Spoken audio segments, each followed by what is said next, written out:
नमस्कार मित्रांनो, आज आपण या ठिकाणी आता वैज्ञानिक प्रयोगाचा आपला प्रयोग सुरूच आहे. तर त्यामध्ये एक प्रयोग या ठिकाणी आज घेतलेला आहे करण्यासाठी.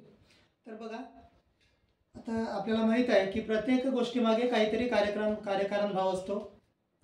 खरेखुरे चमत्कार हे आतापर्यंत कुणालाच करता आले नाहीत, आजही ते करता येत नाहीत आणि उद्याला पण ते करता येणार नाहीत. म्हणजेच चमत्कार ही खोटी गोष्ट आहे.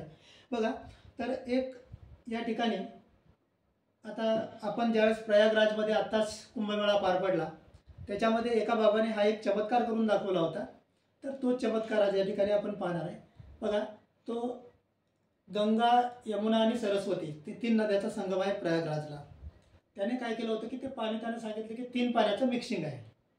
गंगा, यमुना आणि सरस्वती या 3 नद्यांचं पाणी त्यानं आणलं एका ग्लासमध्ये आणि त्यानं सांगितलं की 3 नद्यांचा त्या ठिकाणी संगम आहे आणि ते पाणी त्याने असं या याच्यातून ओतलं असं दाखवलं.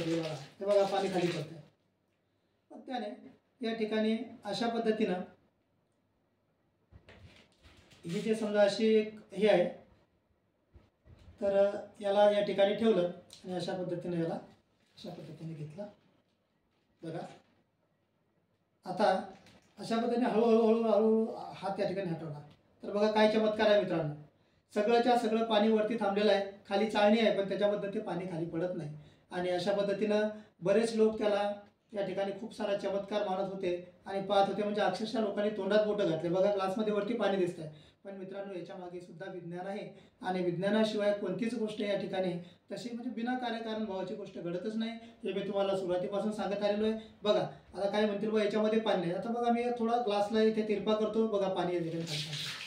तर अशा पद्धतीनं हा जो एक्सपेरिमेंट आहे हा सुद्धा या ठिकाणी आपण करू शकता.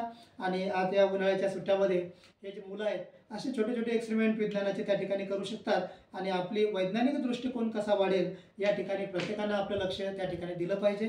तर इथेच थांबूया. धन्यवाद.